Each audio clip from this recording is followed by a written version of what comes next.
اور دانا عقل مند یہاں لکھنا ہے، اس سے فعل بن سکتے ہیں، لیکن دانا سے کوئی ہم فعل نہیں بنا سکتے، لہذا یہ نہیں ہوگا۔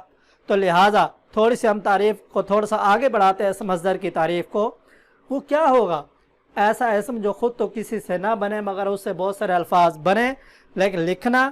اب اس کے آخر میں ہم نے شرط رکھی تھی نون الف نہ ہو، اب ہم اس کے لیے اور تھوڑا سا ایک شرط اور لگاتے ہیں کہ اگر نون الف نہ کو ہٹا دیا جائے تو امر کا صیغہ بنے، تب جا کر وہ اس مصدر ہوگا، ورنہ مصدر نہیں ہوگا، جیسے ہم نے مثال دی دانا کی۔ اب مثال دی لکھنا نون الف نہ کو ہٹایا لکھ، رونا نون الف نہ کو ہٹایا رو، کھانا نون الف نہ کو ہٹایا کھا، پینا نون الف نہ کو ہٹایا پی۔ تو اس کا مطلب یہ نکلتا ہے کہ اگر نون الف نہ کو ہٹایا جائے اس کے بعد امر کا صیغہ بچ جائے تو یاد رکھو کہ وہ اس مصدر ہوگا، اگر امر کا صیغہ نہ بنے تو یاد رکھنا کہ وہ اس مصدر نہیں ہوگا۔ اس سے ہم آگے چلتے ہیں۔ امدادی افعال، امدادی افعال کسے کہتے ہیں؟ کسی اصل فعل کے ساتھ مل کر، کسی اصل فعل کے ساتھ مل کر اس کے معنی میں زور پیدا کرنا اور کام کی تکمیل میں معاونت یعنی مدد کرنا، کام کی تکمیل میں معاونت کرنا اور مدد کرنا، یہ امدادی فعل کا کام ہوتا ہے۔ امدادی افعال کا مطلب بھی یہی ہے کہ افعال کی مدد کرنے والے، افعال کی مدد کرنے والے، چونکہ یہ اصل فعل کے ساتھ مل کر اس اصل فعل کو سہارا دیتے ہیں، اس اصل فعل کے اندر فصاحت و بلاغت کو پیدا کرتے ہیں، اس اصل فعل کے اندر حسن اور خوبی کو پیدا کرتے ہیں۔ تو اس بات کی علامت ہے کہ امدادی افعال جو ہوتے ہیں وہ فعل اصل فعل کے ساتھ مل کر کام کرتے ہیں اور اصل فعل کے اندر حسن اور خوبصورتی کو پیدا کرتے ہیں۔ مثال کے طور پر ہمارے پاس سلیم نے قرآن مجید پڑھ لیا ہے، سلیم نے قرآن مجید پڑھ لیا ہے۔ اب اس کے اندر ہم دیکھیں گے کہ یہ ہمارے پاس فعل ہے، یہ کیا ہے؟ ہمارے پاس فعل ہے، اور یہ کیا ہے؟ امدادی فعل۔ قرآن مجید پڑھ لیا ہے، پڑھنا ایک فعل ہے، لینا ایک فعل ہے۔ اب دونوں فعل آ رہے ہیں، یعنی کہ دونوں مصدر آ رہے ہیں، تو اب ہم نے کیسے کرنا ہے اس کے لیے؟ اب یہ اس کی تاکید کر رہا ہے، لیا کیا کر رہا ہے؟ اس کی تاکید کر رہا ہے، اس نے پڑھ لیا ہے، وہ پکی بات کر رہا ہے، زور دے رہا ہے، تاکید کر رہا ہے، اور خوبصورتی جملے کے اندر پیدا کر کے وہ اس بات کو بتا رہا ہے کہ اس نے قرآن مجید پڑھ لیا ہے۔ اب ہم اس کو تھوڑا سا مزید سمجھتے ہیں، یہ تو ایک مثال دے دی، اس کو ہم مزید آگے سمجھتے ہیں۔ اب ہم امدادی افعال کے لیے یعنی کہ ہم نے تعریف کی کہ کسی اصل فعل کے ساتھ مل کر اس کے معنی میں زور پیدا کرنا اور کام کی تکمیل میں معاونت کرنا۔ اب یہ دو چیزیں، اس کے ساتھ میں نے ابھی بتایا آپ کو کہ زور پیدا کرنا، حسن و خوبی پیدا کرنا، تکمیل کی کیفیت، فصاحت و وضاحت، یہ ساری چیزیں اس امدادی فعل کے مقاصد ہیں۔ کہ امدادی فعل کا مقصد کیا ہے؟ کہ یہ ساری چیزیں اس میں پیدا کرنا، جیسے زور پیدا کرنا، حسن و خوبی میں اضافہ کرنا، تکمیل کی کیفیت، فصاحت و وضاحت، یہ چیزیں امدادی فعل کے۔ اگر یہ نہیں ہوتے تب بھی جملہ ہمارا ٹھیک ہے۔ فرض کہ ہم یہی مثال لیتے ہیں، سلیم نے قرآن مجید پڑھا، بات ٹھیک ہے، اس میں کوئی مسئلہ نہیں ہے، لیکن جب ہم یوں کہتے ہیں نا، اس سے سلیم نے قرآن مجید پڑھ لیا ہے، یہ تو خوبصورتی آتی ہے، فصاحت ہوتی ہے، اور تاکید بھی ہو جاتی ہے کہ اس نے قرآن مجید پڑھ لیا ہے، یہ تاکید ہو رہی ہے۔ تو یہ ہمارے پاس مقاصد ہے۔ اب امدادی افعال کو سمجھنے کے لیے ہمیں کون کون سے اصول ہونے چاہیے؟ ہم امدادی افعال کو سمجھیں گے کیسے؟ یہ آسان سے آپ کے میں نے تین چیزیں بتائی ہیں کہ آپ ان کو سمجھیں گے، انشاءاللہ آپ کو سمجھنے میں آسانی رہے گی۔ امدادی افعال اصل فعل کے بعد آئے گا، یہ یاد رکھنی ہے بات۔ یہ تین چیزیں آپ ذہن میں نشین کر لیں، کم از کم 4-5 دفعہ اسے دہرائیں کہ یہ کیا ہے؟ اصل فعل کے بعد آئے گا۔ امدادی فعل کب آئے گا؟ اصل فعل کے بعد آئے گا، اس سے پہلے نہیں آئے گا۔ بہت کم ہوتا ہے کہ وہ پہلے آ جائے، لیکن عام طور پر جو ہمارے پیپروں میں تقریباً جتنے بھی ہمارے پیپر ہوتے ہیں ان کے اندر ایسا ہی ہوتا ہے کہ وہ اصل فعل کے بعد ہی امدادی فعل آتا ہے۔ ایک بات۔ دوسری بات، عام طور پر جملے کے آخر میں آئے گا۔ یہ جو جملے ہوتے ہیں نا، چھوٹے چھوٹے جملے بناتے ہیں، تو اس کے تو آخر میں آئے گا، لیکن یاد رکھو اشعار کے آخر میں نہیں آئے گا، ضروری نہیں ہے، وہ درمیان میں بھی آ سکتا ہے، شروع میں بھی آ سکتا ہے۔ لیکن جب جملہ ہوگا، چھوٹا سا جملہ ہوگا، جیسے فرض کا مثال دیتے ہیں، بچہ چھت سے گر پڑا، بچہ چھت سے گر پڑا، گرنا فعل ہے، پڑھنا امدادی فعل ہے، گر پڑا، بچہ چھت سے گرا، یہ بھی بات ٹھیک ہے، اس میں کوئی غلط نہیں ہے، لیکن بچہ چھت سے گر پڑا ہے، تاکید بھی ہو رہی ہے، پکی بات بھی ہو رہی ہے، پختہ کام ہو رہا ہے کہ واقعی بچہ چھت سے گر گیا۔ عام طور پر جملے کے آخر میں آئے گا۔ اب گر پڑا کب آ رہا ہے؟ آخر میں ہی آ رہا ہے، لیکن آخر میں فعل ناقص ہے، لیکن اس کی مثال ہم کیا شرط لگا رہے ہیں؟ عام طور پر جملے کے آخر میں فعل، امدادی فعل سب سے جملے کے آخر میں آئے گا۔ تیسرے نمبر پر ہمارے پاس ہے ایک ہی فعل اور ایک ہی امدادی فعل، یعنی کہ وہ فعل اور امدادی فعل اکٹھے آئیں گے اور ایک ہی ہوگا۔ یہ ضروری نہیں ہے، عام طور پر یہی ہوتا ہے، ضروری نہیں ہے تین بھی آ سکتے ہیں، لیکن عام طور پر ہمارے پاس جو دیکھا جاتا ہے وہ یہی ہوتا ہے کہ ایک ہی فعل اور ایک ہی امدادی فعل ہوگا۔ یہ تین چیز ذہن میں رکھیں۔ پہلا کام کون سا ہے؟ اصل فعل کے بعد آئے گا، دوسرے نمبر پر جملے کے آخر میں آئے گا، اور تیسرے نمبر پر فعل اور امدادی فعل اکٹھے آئیں گے، ان کے درمیان میں کوئی دوسرا حرف نہیں آئے گا۔ اب میں آپ کو چند غلط مثالیں دے کر پھر اس کے بعد صحیح مثالوں کی طرف لاتا ہوں۔ پڑھنا، اسے کام پڑ گیا۔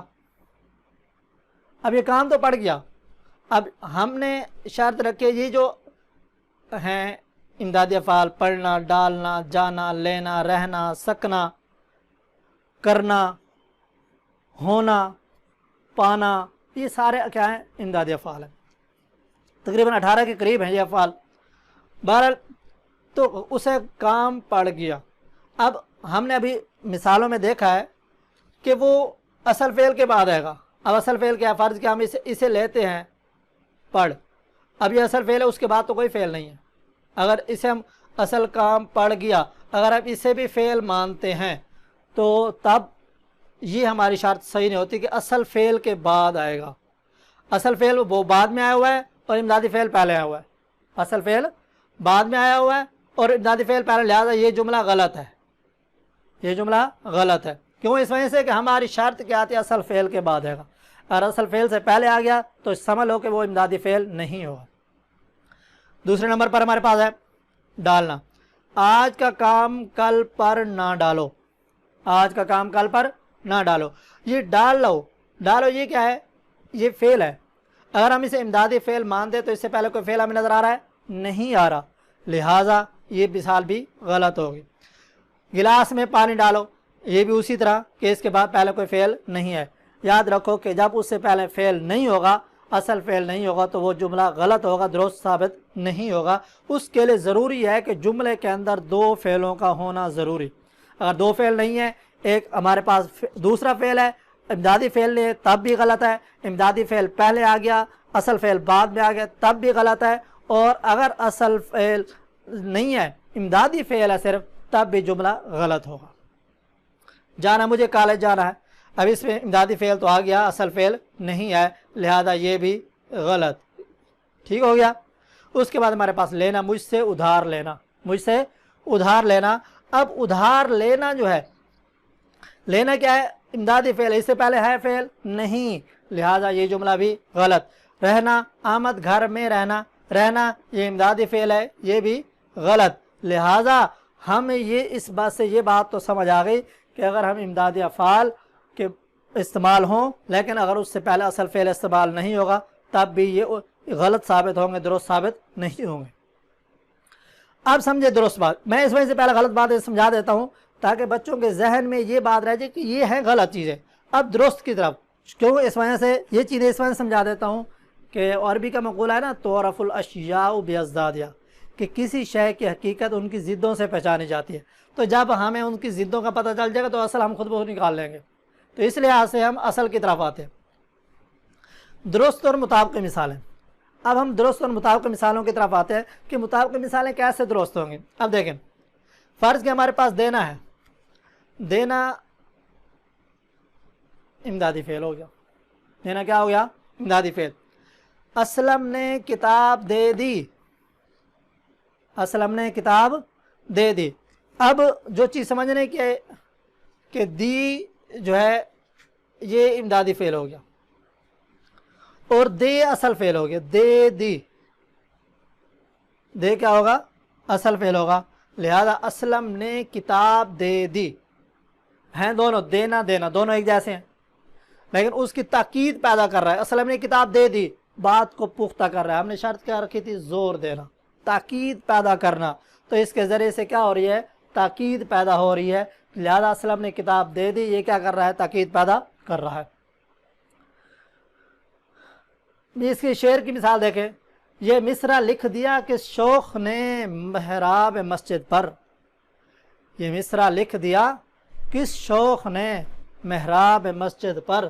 یہ ناداں گر گئے سجدوں میں جب وقت قیام آیا. اب یہاں سمجھنے کی بات ہے کہ ہم نے ابھی شرط رکھی تھی کہ وہ آخر میں آئے گا. ذہن میں بات رکھیں گے کہ وہ کب آئے گا؟ فعل اصل فعل کے بعد آئے گا. ٹھیک ہے, یہ تو بات پوری ہوتی ہے. عام طور پر جملے کے آخر میں آئے گا, یہ شرط رکھی تھی. لیکن یہاں پر تو نہیں, مصرع کے آخر میں, وہ شعر کے آخر میں تو نہیں آ رہا.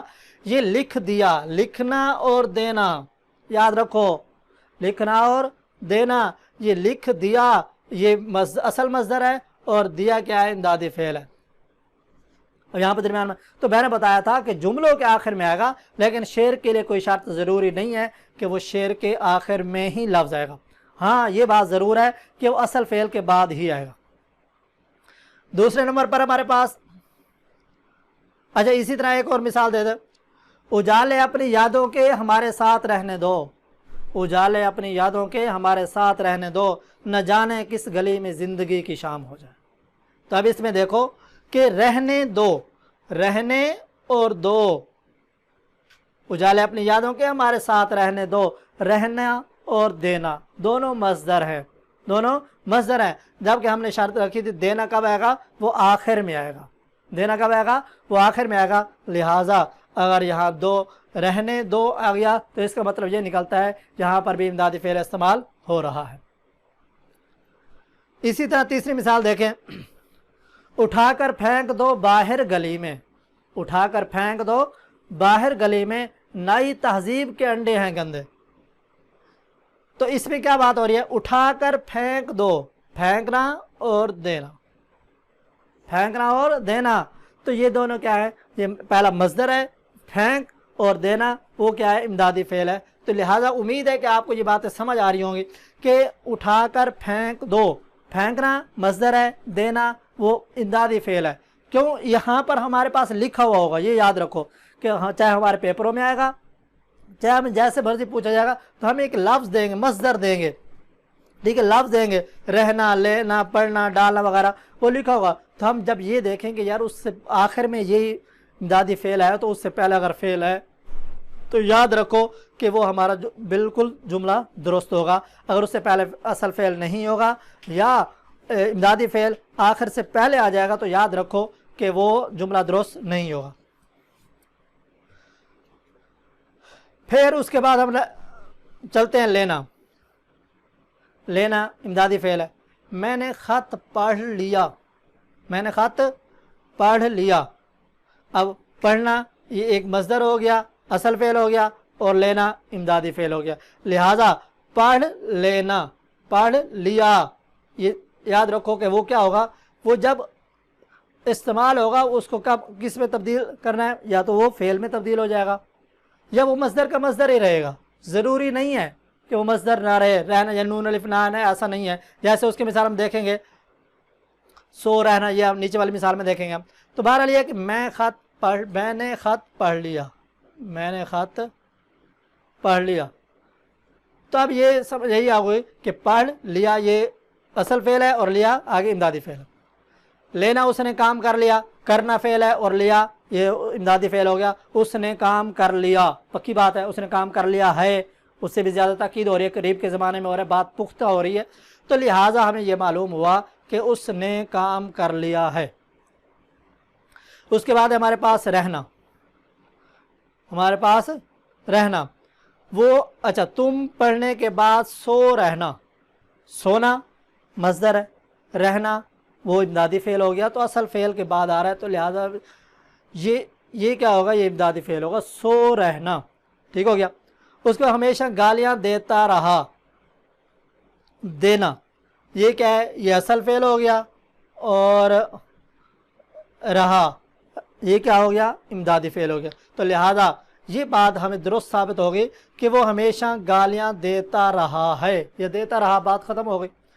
تو اس کے اندر کیا ہو رہا ہے کہ ہمیں وہ بتا رہا ہے کہ اصل فعل کے بعد ہی امدادی فعل آ رہے ہیں۔ دیکھو ہم جتنی بھی مثالیں دے رہے ہیں یہاں پر دیں اشعار کی صورت میں دی ہیں یا ادھر ہم نے مثالیں دی ہیں، تو ہمیں یہ ذہن میں آ رہا ہے کہ وہ آخر میں آئے گا اور اصل فعل کے بعد ہی آئے گا۔ اس کے بعد ہمارے پاس ہے پڑھنا۔ اچھا اس سے آپ شعر کی مثال دیکھیں، آنسو چھلک پڑے، آنسو چھلک پڑے تو میری لاج رہ گئی، آنسو چھلک پڑے تو میری لاج رہ گئی، اظہار غم کا ورنہ سلیقہ نہ تھا مجھے۔ آنسو چھلک پڑے، اب یہاں پر چھلک پڑنا، آنسو چھلک پڑنا، ٹھیک ہے۔ اب ہم نے پڑھا پڑھنا، وہ بچہ چھت سے گر پڑا، آنسو چھلک پڑے، چھلکنا پڑھنا، ٹھیک ہے۔ تو یہ کیا ہے، یعنی کہ اصل فعل ہے اور اس کے بعد کیا استعمال ہو رہا ہے، امدادی فعل استعمال ہو رہا ہے۔ تو امید ہے کہ آپ کو یہ باتیں سمجھ آ رہی ہوں گی کہ آنسو چھلک پڑے، آنسو چھلک پڑے، اس طرح وہ مجھ سے الجھ پڑا، وہ مجھ سے الجھ پڑا، الجھنا فعل ہے، مصدر ہے، ٹھیک ہے، اصل فعل ہے، اس کے بعد پڑھنا، یہ کیا ہو رہا ہے ہمارے پاس امدادی فعل کا استعمال ہو رہا ہے۔ اس کے بعد ہے ہمارے پاس ڈالنا، اسی طرح یہ بھی اس کی مثال ہے کہ اس نے روزہ توڑ ڈالا۔ اب توڑنا کیا ہے، مصدر ہے، اصل فعل ہے، آگے ڈالنا وہ امدادی فعل کے طور پر استعمال ہے، اس نے روزہ توڑ ڈالا۔ اس نے ڈالا، اس نے کتاب پھاڑ ڈالی، پھاڑنا ایک مصدر ہے، اصل فعل ہے، اور ڈالے۔ جب یہ لفظ استعمال ہمارے پاس یہ والے لفظ آئیں گے تو ہمیں ذہن میں پڑ جائے گا یار ڈالنا، پڑھنا، رہنا، یہ تو اینڈ میں آخر میں آئے گا، یہ آخر میں آئے ہی گا۔ تو اس لحاظ سے ہم نے یہ یاد رکھنا ہے کہ اگر آخر میں نہیں آتا تو ہمارا جملہ درست نہیں ہوگا۔ وہ اکثر یہاں آیا کرتا ہے، کرنا، وہ اکثر یہاں آیا کرتا، آنا، کرنا، آیا کرتا ہے، آیا کیا ہو گیا، اصل فعل ہو گیا، اور کرتا کیا ہے، وہ امدادی فعل کے طور پر استعمال ہو رہا۔ کانٹوں سے دامن بچا کر گزرا کرو، گزرنا یہ بھی فعل ہے، اصل فعل ہے، مصدر ہے، ٹھیک ہے، اور کرنا، کرو، کرنا سے کرو، یہ کیا ہو رہا ہے، امدادی فعل کے طور پر استعمال ہو رہا ہے۔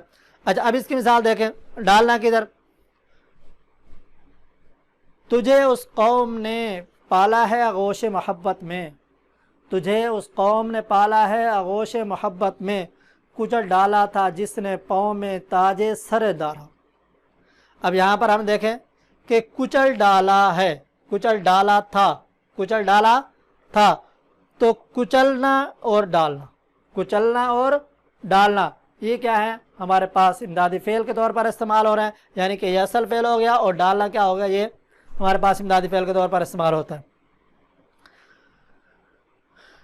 اچھا اسی طرح ہمارے پاس کرنا ہے، وہ کہ شاعر کہتا ہے دیکھنا بھی تو اسے دور سے دیکھا کرنا، دیکھنا بھی تو اسے دور سے دیکھا کرنا، شیوا عشق، شیوا عشق نہیں حسن کو رسوا کرنا۔ تو اس میں دیکھیں ہم دیکھا کرنا، دیکھا کرنا، ٹھیک ہے، تو اب اس کے اندر ہمارے پاس یہ دیکھا اور کرنا یہ کیا ہو رہا ہے، دیکھا اصل فعل ہے اور کرنا یہ کس کے طور پر استعمال ہو رہا ہے، امدادی فعل کے طور پر استعمال ہو رہا ہے۔ اس طرح اس کے بعد دیکھیں قاصد کے آتے آتے ایک اور خط لکھ رکھوں، قاصد کے آتے آتے ایک اور خط لکھ رکھوں، میں جانتا ہوں جو وہ لکھیں گے جواب میں۔ قاصد کے آتے آتے ایک اور خط لکھ رکھوں، لکھنا اور رکھنا، ٹھیک ہے، لکھنا اور رکھنا، ٹھیک ہے، یہ لکھنا اصل فعل ہے اور رکھنا کیا ہے، امدادی فعل کے طور پر استعمال ہو رہا ہے۔ تو یہ ساری باتیں تھی وہ جو اس کے اندر استعمال ہو رہی۔ اس طرح ایک اور مثال دیکھیں، بے خطر کود پڑا آتش نمرود میں عشق، عقل ہے محو تماشا لب بام ابھی، عقل ہے محو تماشا لب، کود پڑا، کود پڑھنا، کود پڑھنا کیا ہے، یہ اصل کودنا یہ اصل فعل ہو گیا اور پڑھنا یہ کیا ہو گیا، امدادی فعل کے طور پر استعمال ہو گیا۔ تو یہ ساری وہ باتیں تھیں جو سب سے پہلے ہم ان تین چیزوں کو دیکھیں گے، فعل، اسم مصدر اور امدادی فعل، ان کی تعریف یاد کریں اور اس کے بعد ان کے مقاصد سمجھیں، امدادی افعال کے اصولوں کو یاد رکھیں کہ اصل فعل کے بعد آئے گا، عام طور پر جملے کے آخر میں استعمال ہوگا، اور ایک ہی فعل اور ایک ہی امدادی فعل آئے گا۔ تو جب یہ چیزیں ہمیں یاد ہو جائیں گی تو پھر ہم اس کے بعد یہ مثالوں کو یاد کرنے میں ہمیں آسانی رہے گی۔ اس کو یعنی کہ رٹا لگانے کی ضرورت نہیں ہے، بلکہ صرف اور صرف اسے سمجھنے کی ضرورت ہے۔ اگر آپ کو یہ سمجھ آ جاتے ہیں تو آپ پورا سال اس کو دیکھنے کی ضرورت بھی نہیں ہے، آپ صرف یہ لیکچر سنیں اور اس کے بعد اچھے طریقے سے ان میں دھیان دیں کہ کون کون سی مثالیں کیسے تھیں۔ شعر کی مثالیں بھی دی ہیں، ویسے عام مثالیں بھی دی ہیں، یعنی کہ اگر یہ آپ کو سمجھ آ جاتی ہیں تو باقی مثالیں بھی آپ کے لیے سمجھنا آسان ہو جائیں گی۔ تو یہ یاد رکھنا کہ یہ آخر میں یہ جو لفظ ہوگا امدادی فعل، یہ آخر میں آئے گا، اس سے پہلے اصل فعل ہوگا، اور یہ دونوں اکٹھے ہی آئیں گے، اور یہ جملوں میں عام طور پر یہ آخر میں ہی استعمال ہوں گے۔ اس وقت تک مجھے اجازت چاہیے۔ اللہ حافظ۔ السلام علیکم ورحمۃ اللہ وبرکاتہ۔